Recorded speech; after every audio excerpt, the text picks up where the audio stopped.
राधे राधे, जय श्री कृष्णा, जय श्री राम। सनातन धर्म शास्त्रों के अनुसार मौनी अमावस्या के पर्व का विशेष महत्व बताया गया है। अमावस्या तिथि जगत के पालनहार भगवान विष्णु और पितरों को समर्पित है।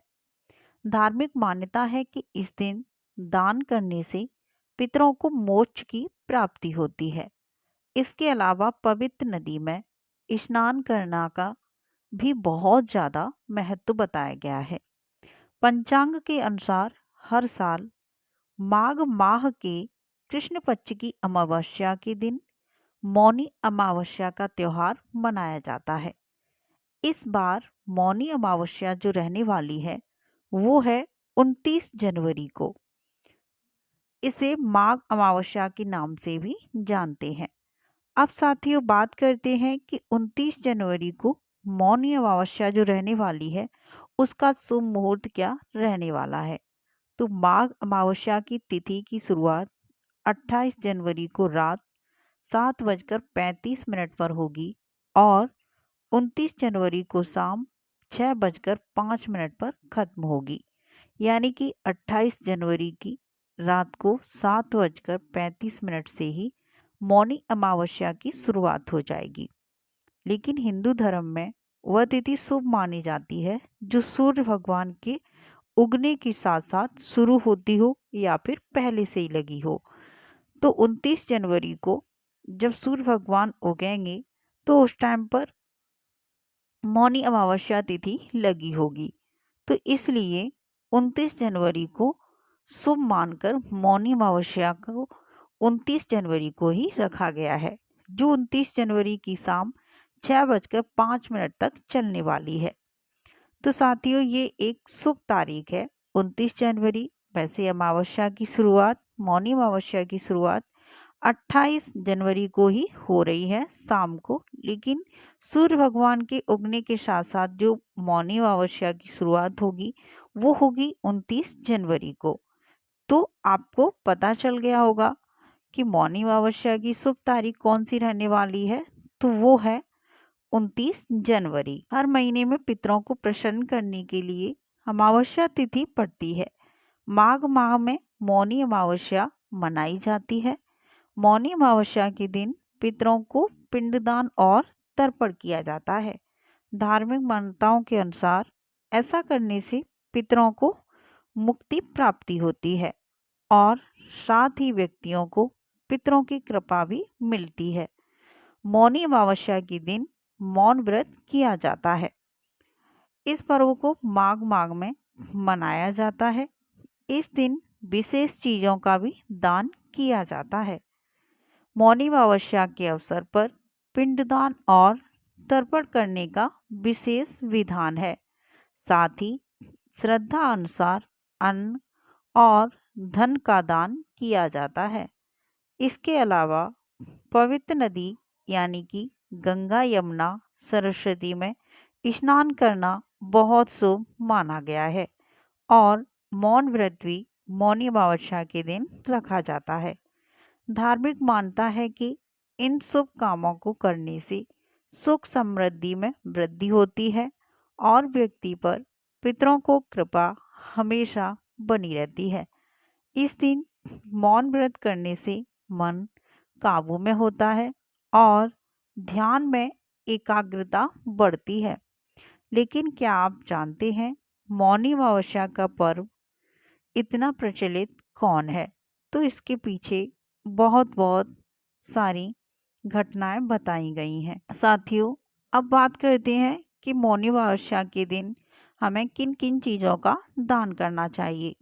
तो मौनी अमावस्या के दिन पूजा अर्चना करने के बाद मंदिर या फिर गरीब लोगों में गर्म कपड़े का दान करें। मान्यता है कि वस्त्र का दान करने से पितृ प्रसन्न होते हैं, साथ ही जीवन में कोई भी बाधा नहीं आती। इसके अलावा अन्न और धन का भी दान अवश्य करें। अन्नदान एक महादान माना जाता है, इसलिए कोई सा भी व्रत हो या कोई सा भी दान का दिन हो उस दिन अन्नदान अवश्य ही करना चाहिए, क्योंकि अन्नदान सबसे बड़ा दान है।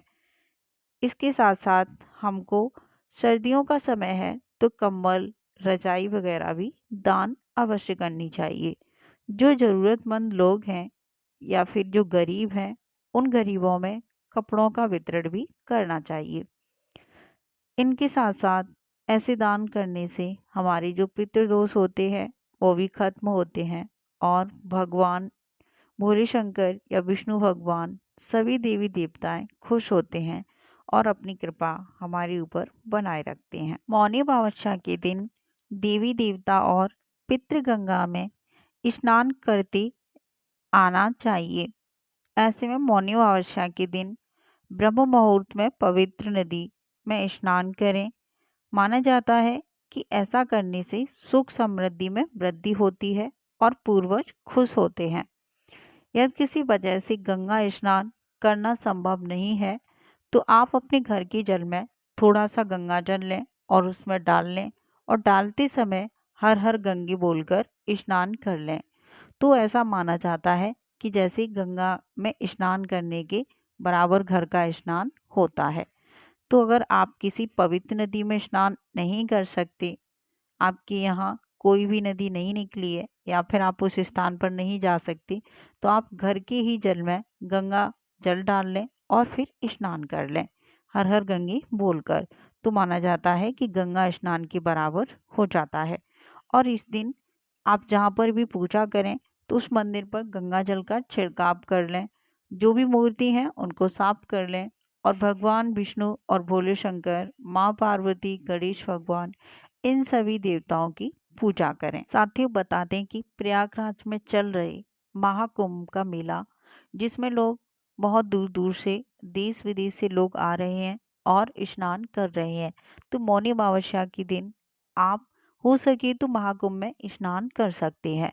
जो इस माह में चल रहा महाकुंभ बहुत ही शुभ माना जाता है कि अगर किसी भी खास दिन आप कुंभ के मेले में या फिर प्रयागराज में, जहाँ पर संगम स्थल है, वहाँ पर जाकर अगर आप स्नान करें तो बहुत ही शुभ माना जाता है।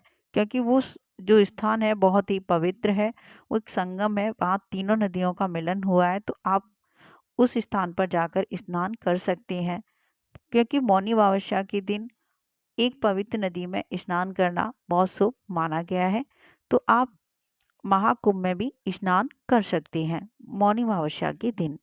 तो साथियों, हमें उस दिन सभी देवी देवताओं की पूजा करनी चाहिए। सर्वप्रथम गणेश भगवान की, उसके बाद भोले शंकर और माँ पार्वती की, जो भी इनको पसंद होता है, जैसे कि धतूरे का फल, बेलपत्री और जो पीला चंदन होता है वो भोले बाबा को अर्पित करें। और दीपक जो आटे का बनाकर और घी का दीपक बनाकर इनको जरूर अर्पित करें। उसके बाद में आप विष्णु भगवान, माँ लक्ष्मी, सभी भगवानों की पूजा कर सकती हैं। ईश्वर तो एक है, लेकिन जो बाकी के देवता हैं आप सभी की पूजा अर्चना कर सकते हैं। तो आप सभी को मौनी अमावस्या की ढेर सारी शुभकामनाएं। जय श्री राम, जय श्री कृष्णा, राधे राधे।